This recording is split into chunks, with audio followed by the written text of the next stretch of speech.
Hey guys, you're watching or listening to the Shift Training Podcast, where we talk about personal growth, we talk about physical, emotional, mental, and spiritual health, and just overall well-being. And today we're going to be talking about guilt, shame, embarrassment, and humiliation. So let's get started. Let's begin. Let's start defining what guilt is. For me, I believe guilt is a belief of being perfectionist. You know, you want to be perfect all the time. And it stems from you want to compare yourself to other people instead of just being compassionate. Or compare yourself to your ideal self. It's a good one. And guilt isn't necessarily a bad emotion, just like envy, jealousy, anger, all those emotions. It is a guide or a compass for us to become a better version of ourselves. So let's use myself as an example. I recently started hot yoga, and during this class, don't mind our sirens. It happens. It happens as part of it. So during this class, there's this specific move that I was trying to do, but I couldn't do it. So I guilt myself. I feel so guilty that I couldn't do it. But keep in mind that this is my first class. But I failed to realize that most of the moves that I've done, I was able to do it. But that one move that I was trying to do, I couldn't do it. And I feel guilty. And that's because I was trying to be perfect. I wanted to try in the first day. I wanted to be dead on, do everything right. You know what I mean? Now, when you were experiencing that, would you say you felt guilty, like you fell short of hitting a particular standard, or did you feel shame, like you were concerned about what other people thought?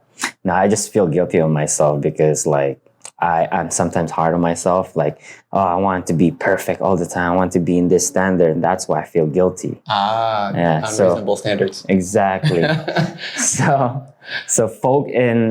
guilt is focused on your behavior. You know, I made a mistake, but I can correct that. You know? Right. And shame, like I was touching on just a second ago asking, shame is more so tied to the concern about outward appearance. Shame is someone telling you, no, that's bad, or fear of that being the case, or someone condemning you for something that you did. So you make a mistake, you don't even feel guilty about it. Yeah, it's like whatever, but you were a little concerned that someone's going to say something to you. So maybe you even hide it. You know, hiding is a usual common response to shame. But usually when we feel ashamed, it's concern about the external. It's the outworld. It's someone else's opinion, what they're going to say, how they're going to respond to what we did. And there are times where you can feel guilty and feel no shame, and times where you can feel ashamed and have no guilt. Guilt is focused on your more so internal values, your behavior, it's you. Oh. Shame is them. Okay, so I thought that shame was more like this intense, painful feeling or experience. It can be because you believe that you're flawed, therefore you have this unworthy of getting love or belonging to other people. Exactly, that's true. Yeah, but belonging to other people, the concern or focus is still on self as well, right? Like focus on your.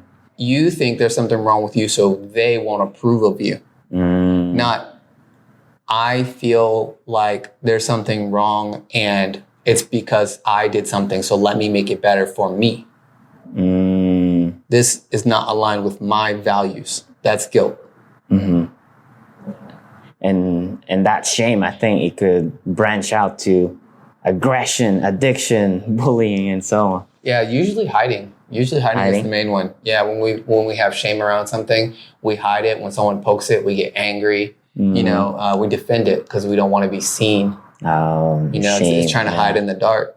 Oh, it's a fear. Yeah, that's why Brene Brown says vulnerability helps you bring that forward, so that way the light will get it, and you can't. It won't have power over you anymore, or to have less power over you. And I guess we already answered the next question, which is what is the key difference between guilt and shame? And it's basically guilt is relevant to your internal values and that alignment, and shame is that concern with others. Right. The not belonging or not being worthy, versus guilt. I feel guilty that I didn't do my best, or I feel guilty because I think what I did was wrong. I think what I did was wrong. Not I'm afraid that someone else is going to tell me that I did something wrong. Yeah. I think that I did something wrong. Right. So guilt is like saying, I made a bad mistake, and then shame would be I'm a mistake. Yeah. Or I'll be viewed as a mistake. Yeah. What I did will be viewed as a mistake by other people. So with that in mind, let's touch briefly on embarrassment and humiliation. We're not going to spend a lot of time on these, but because they're related to guilt and shame, I want to talk about embarrassment and humiliation. So sometimes, and again, embarrassment, we talk about embarrassment kind of stemming from shame. I would say that's like shame times 10 is embarrassment, and it's a very public and you want to hide your face kind of deal. But it's usually, oh my God, I hope nobody saw that. Very quick. Oh, no. Yeah.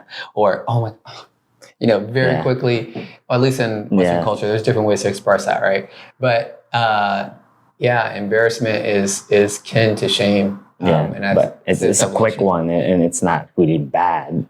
Right. You can be embarrassed regarding anything that, you don't think you meet this bar, and everyone's going to have something to say about it, whatever it may be.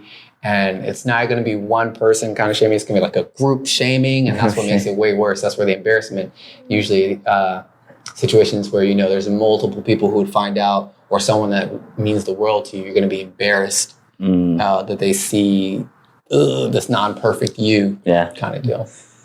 But I think that the humiliation part is the one that's 10 times worse. Yeah, humiliation's the worst. Brene Brown said something along the lines of, in bullying and school shootings, shame is one thing, and, being shamed or shame itself is not what causes the school to get shot up, basically. It's humiliation. And humiliation is where this embarrassment or constant shaming happens, but you don't feel like you deserve it. When you're embarrassed, you're like, oh my God, I did this. Like you feel like you did something embarrassing. You played a role in it. Humiliation is basically someone taking your name, your image, your face, whatever it is, and dragging it through the mud. Everyone's participating, and you are like, but I'm innocent. I did nothing wrong. And they just keep getting it. That sense of injustice. This isn't fair. I don't deserve this. Yeah. It's the accumulation of all those bad or negative. That's the humiliation part. It's literally being shoved down and humiliated by others. Yeah, this reminds me of the movie Joker and what happened to him. Man. I think that's a good that's a good example of humiliation right there. There's some shame and there's some other things, but yes, it's a great example because he didn't feel like he deserved that behavior. He didn't deserve to be treated that way. So that's where the humiliation comes in. When you have all this shaming and stuff happening to you, like, I don't deserve that. That's humiliation. You're going to feel humiliated, just dragged through the mud. So we just want to touch briefly on embarrassment and humiliation because that stems from shame. I think a little bit of guilt, but mostly shame, I think.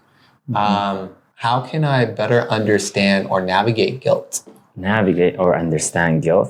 I think one way is having a journal and a paper and list out all the guilt lists that you have in your mind. And I think the reason for that is just releases that tension from your head. And you become more self-aware on whatever it is that you're guilty about and turn that guilt into growth. Some people, they set up unrealistic goals for themselves just because they saw like a celebrity working out 4 a.m. all the way to 6 to 7 a.m. and they thought to be successful, they should do the same thing. But that might be inconvenient for you. It's not realistic for you because of your schedule or whatever it is that's going through your life.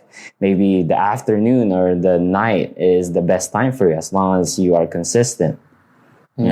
So having that list will help you really see those areas, and then you can more so separate from that feeling of guilt and just kind of see what you're saying. Yeah. And be and like, also they're comparing themselves, Right. like those individuals that are like have this all success, instead of like focusing on yourself, what would be realistic for you. right. But they want to take if they make the list is so they can see what they're saying, Yeah. what those triggers are for guilt. Exactly. And I think another thing is turn guilt into gratitude. I think for most people, if they feel guilty for the most part of their days, their weeks, or whatever it is, I think that they are lacking perspective. I think if they turn it to have more gratitude, that will turn their life in a completely different way. An example, maybe me eating a candy bar, just one candy bar in a day.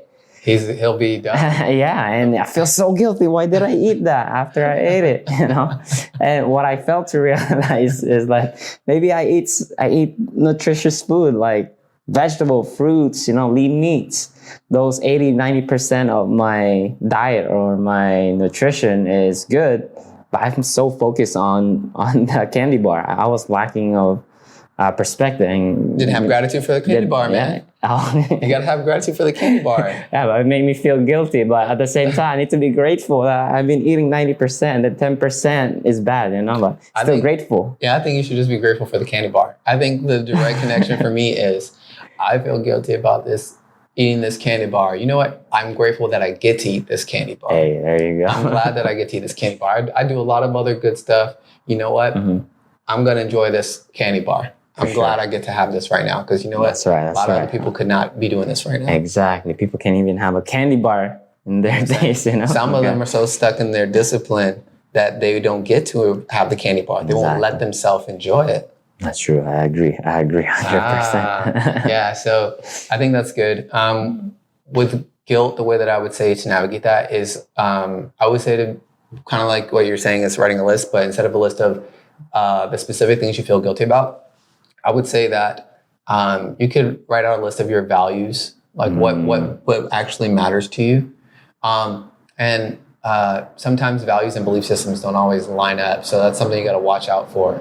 But writing out your list of values and seeing if that guilt that you're experiencing actually aligns with any of that. Because maybe you're not experiencing guilt.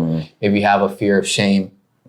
So you're kind of guilting yourself because you're afraid of shame or experiencing shame. I don't know, but I think you should look at your values and see if what you're feeling guilty about is actually violating those values. And then if so, then make an adjustment, do better next time. You'll be proud of yourself. Making those adjustments, I think that's a natural thing with guilt. You feel guilty about something. If it's actually aligned with your values, what's it supposed to do? Help you to adjust and get back in line with your values. Yeah. So I think if you honor that, it will serve its purpose. And anything that you don't really value will probably persist and continue to happen. So you might as well learn how to make your peace with it and no longer feel guilty about it. Because honestly, you might not even value it. You might feel guilty about it because someone else told you this is the way it should be. This is bad. And you're going, yeah, it's bad. But in your world and the way that you live, you couldn't care less. Right. Yeah. Speaking of values, I think an example that came to my mind is usually you just need that quality time for your partner or anybody that you want to spend time with. And they think that quantity is better than the quality time. Sometimes we feel bad because we're not spending time with this person or your partner, your family member. But sometimes all you need is like that 20 minutes of quality time with this person. You don't have to spend the whole entire week sometimes. Put that phone away. Yeah, put that phone away, The one that I remember what we used before is that this couple where they went to a restaurant, they think they're going to spend some quality time or like they're going to be connected. But as soon as they get to the restaurant, they both on their phones. So they're physically present, but mentally absent. So there's no quality time. So you might feel guilty at that time where, you feel guilty because you didn't really spend some time.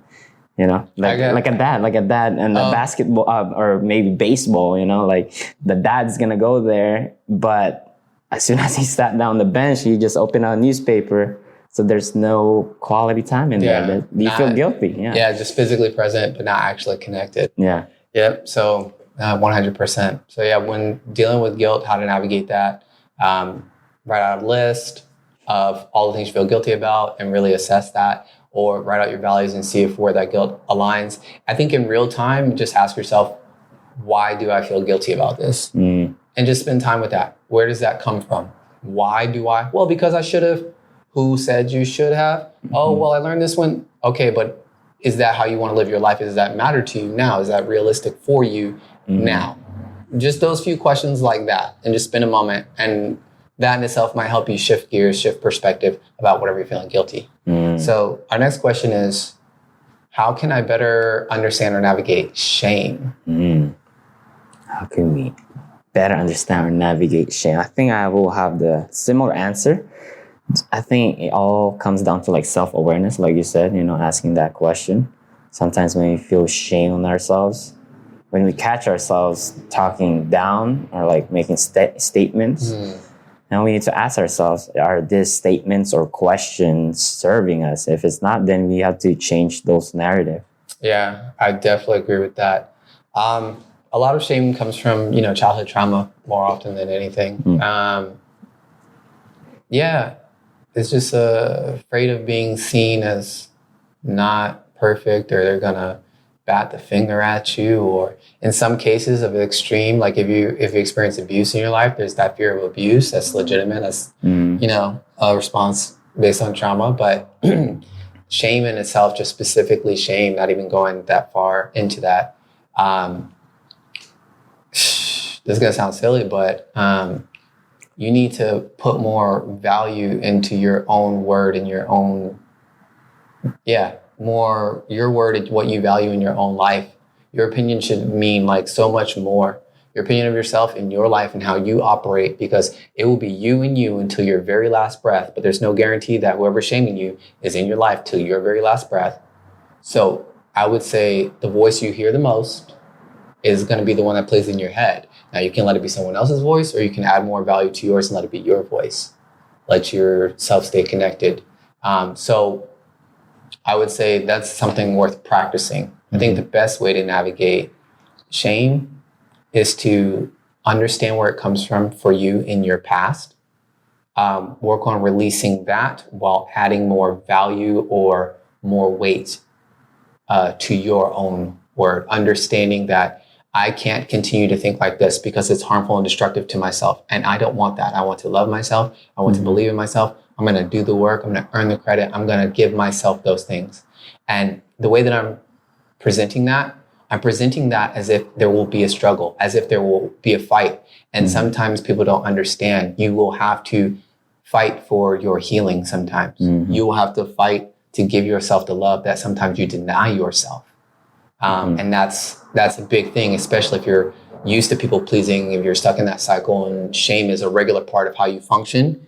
In order to change, like if this energy is like, all right, we're pushing, I don't know, let's pretend like weight.